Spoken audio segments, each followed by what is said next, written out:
Naghatid ng saya sa mga mag-aaral ng Maria Hangin Elementary School sa Palawan ang inilunsad na film showing activity ng mga tauhan ng First Palawan Provincial Mobile Force Company upang maipadama sa mga kabataan ang malasakit at pagkalinga ng mga otoridad sa kanilang komunidad.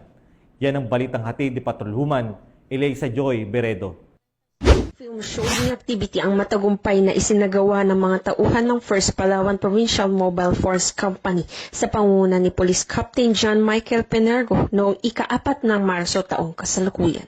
Ang naturang aktibidad ay isinagawa para sa mga mag-aaral ng Maria Hangin Elementary School sa Sitio Maria Hangin, Barangay Bugsok, Balabac, Palawan, kung saan ipinalabas ang pelikulang The Turtle and the Angel's Friendship. Layunin nitong magbigay ng kasiyahan at aral sa mga kabataan habang pinapalakas ang ugnayan sa pagitan ng pulisya at komunidad.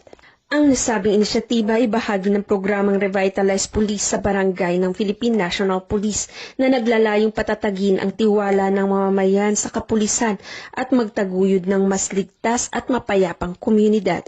Natapos ang aktibidad na may ngiti sa mga mukha ng mga mag-aaral bilang patunay na matagumpay ang layunin ng programa sa pagpapalakas ng koneksyon ng Philippine National Police sa lokal na residente. Mula dito sa Calapan City, Oriental Mindoro, ako ang iyong PNN Correspondent Patrolwoman Eloisa Joy B. Beredo, alagad ng batas, tagataguyod ng Balitang Pulis.